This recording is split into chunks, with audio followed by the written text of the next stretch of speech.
Hello everyone, my name is Milap Gupta and you are watching me on my YouTube channel MG edutainment. जैसा कि आप लोगों को पता है, NIOS बोर्ड के 12th क्लास के स्टूडेंट्स हैं जिनका कल एग्जाम है। फाइनली 22 तारीख को उनका एग्जाम है इंग्लिश के पेपर। तो यहाँ पर मैं आपको बताने वाला हूँ इंग्लिश के पेपर में आपको किस तरह से पेपर करना है, कौन कौन से ऐसे क्वेश्चंस हैं जिनको आप पहले अटेम्प्ट करेंगे तो आपका इंप्रेशन एग्जामिनर के ऊपर अच्छा पड़ेगा और आपको मिल सकते हैं बहुत अच्छे मार्क्स।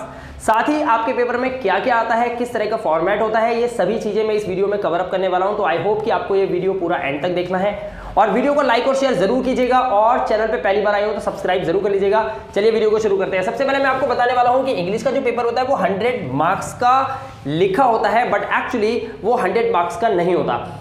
आपको पता है कि आपको NIOS बोर्ड के अंदर TMA भी मिलती है। TMA का मतलब होता है ट्यूटर मार्क्स असाइनमेंट, जिसमें 20 नंबर का आपका TMA था इंग्लिश के पेपर का। उसमें आपके 17 आए या 18 आए, जो भी आए वो आपके रिपोर्ट कार्ड में एडजस्ट हो जाते हैं। यहां पर समझने वाली बात यह है कि जो आपका ये मार्क्स जो 100 दिखा रहे हैं आपको, वो 100 नहीं, वो एक्चुअली 80 मार्क्स होते हैं। लेकिन ये 80 मार्क्स को किस तरह से एडजस्ट किया जाता है वो रिपोर्ट कार्ड के अंदर सब आपको देखने को मिल जाएगा। फिलहाल आप ये समझिए कि आपका पेपर 100 ही मार्क्स का है, इसमें से आपको नंबर लेके आने हैं। तो यहां पर आपको पता होना चाहिए कि 2 सेक्शन होते हैं, A और B।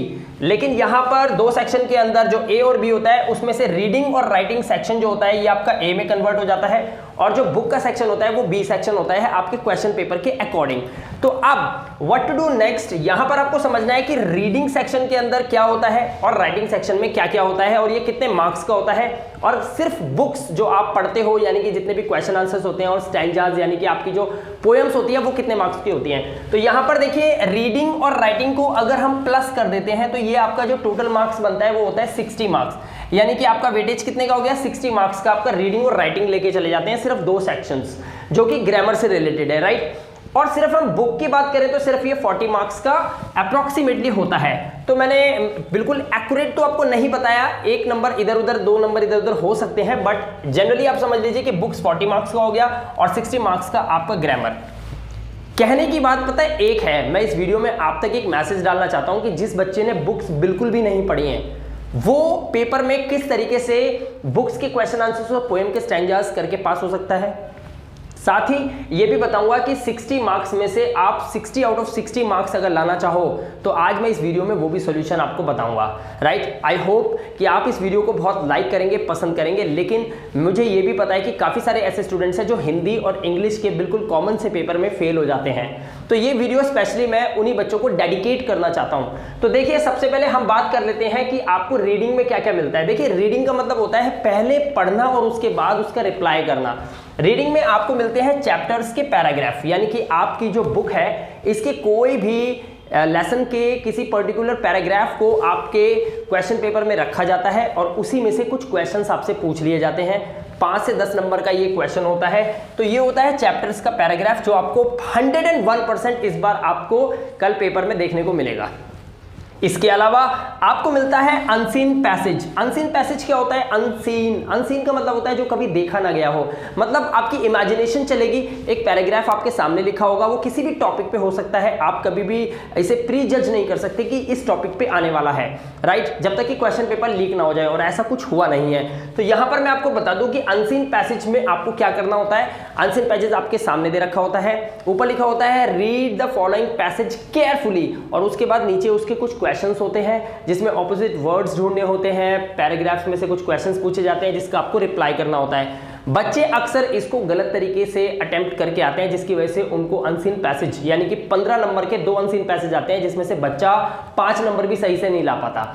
तो मैं आपको यहां पर बताना चाहता हूं कि ऐसे अनसीन पैसेज को अगर आप फुल टू फुल मार्क्स लाकर कल के पेपर में अटेम्प्ट करना चाहते हो तो उसके लिए आप स्क्रीन पे देख सकते हो, ये मेरा एक दूसरा चैनल है इंग्लिश विद मिलाप। यहां पर अनसीन पैसेज को करने का पूरा फॉर्मेट तरीका बता रखा है। अगर आपने सिर्फ 10 से 12 मिनट तक ये वीडियो देख ली तो आप कल के आने वाले पेपर के अनसीन पैसेज के अंदर फुल मार्क्स ला सकते हो। फैसला आपको करना है, राइट। इस वीडियो का लिंक मैं अपनी इस वीडियो के डिस्क्रिप्शन में डाल दूंगा, जिसमें आप अनसीन पैसेज की वीडियो पे डायरेक्ट पहुंच जाएंगे क्लिक करते ही, और वहां जाकर आप इस फॉर्मेट को पूरा सही से देख सकते हैं।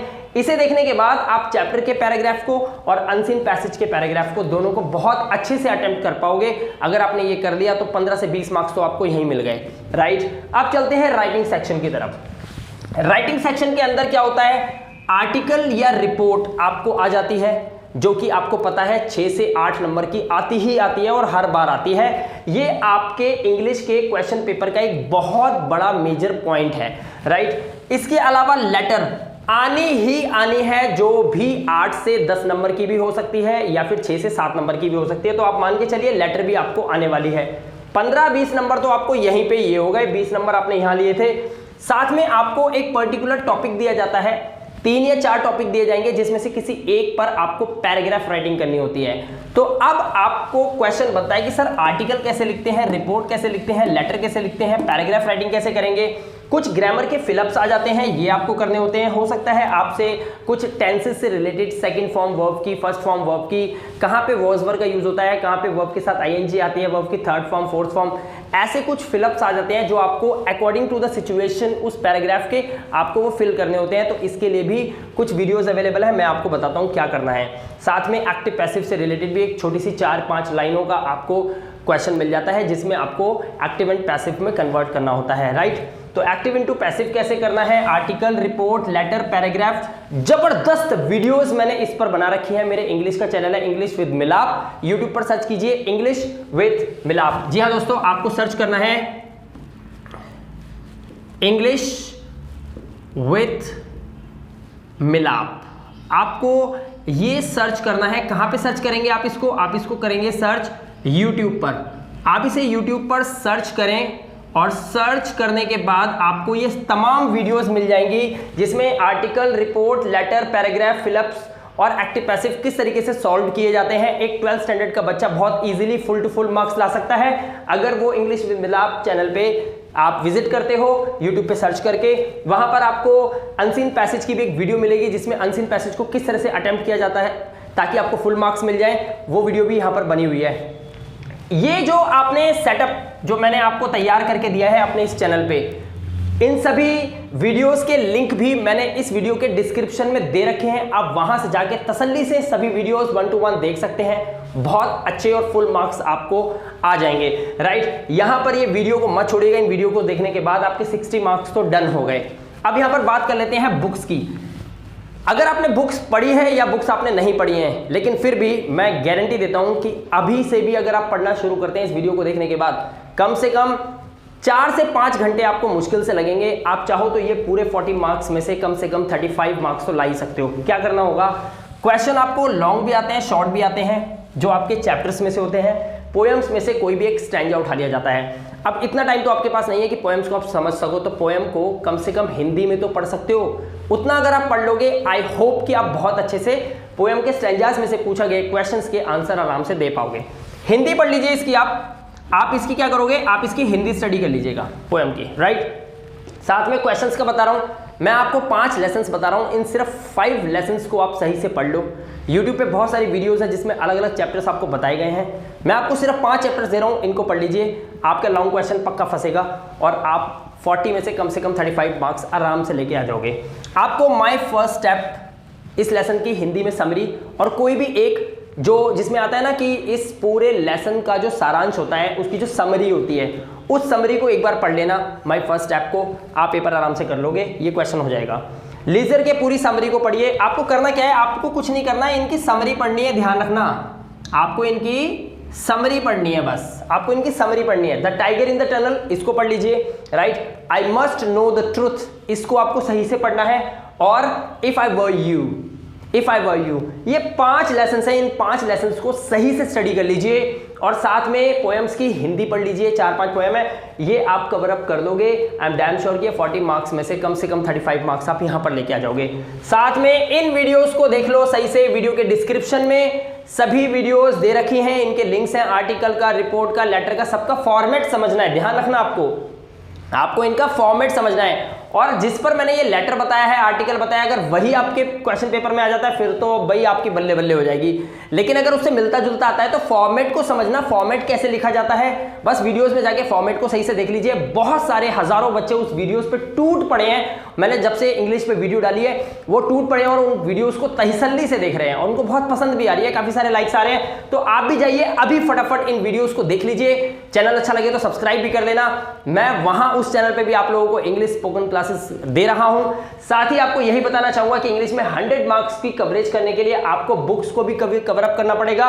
ये 5 लेसन मत छोड़ना। साथ में वीडियोस के डिस्क्रिप्शन में जाइए और इन तमाम वीडियोस को तसल्ली से देख लीजिए।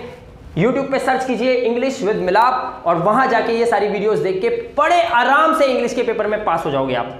जिन बच्चों को याद करने में बहुत दिक्कत होती है, जिन बच्चों को एंजाइटी हो जाती है, पढ़ नहीं पाते हैं सही से, वो सिर्फ फॉर्मेट पढ़ सकते हैं। इनके फॉर्मेट की वीडियोस तो तसल्ली से देख सकते हो भाई। अगर इतना भी नहीं कर सकते ना तो फिर मेरे पास शब्द ही नहीं है कुछ भी बयान करने के लिए। लेकिन अगर आप सिर्फ देख के पढ़ना चाहते हो तो वीडियोस देख लीजिए, इंग्लिश के पेपर में आराम से पास हो जाएंगे। मेरी पर्सनल गारंटी है आप लोगों के लिए, राइट। चलिए मैं मिलता हूं आपसे बहुत जल्द अगली वीडियो में, क्योंकि नेक्स्ट वीडियो में मैं आपको ये बताने वाला हूं कि आखिर एनआईओएस बोर्ड ये जो ग्रेस मार्क्स को लेकर इतनी बातें चल रही हैं, क्या ग्रेस मार्क्स सच में बच्चों को मिलने वाले हैं। और एनआईओएस बोर्ड के अंदर हम 30 तारीख के बाद आपके एग्जाम्स के बाद वहां पे विजिट है हमारा एक, और वहां पर हमारी मीटिंग होगी एक, जिस मीटिंग में हम एनआईओएस बोर्ड से ये बात रखेंगे, बच्चों को किताबें नहीं मिली थी और बच्चों के पेपर जो है वो इस बार जनरल पेपर दे दिए हैं, जिसकी वजह से कोई भी पीडीएफ काम नहीं कर रहा है। किसी भी चैनल पे किसी भी यूट्यूबर के द्वारा बताई गई कोई भी हेल्प बच्चों को हेल्प नहीं मिल पाई।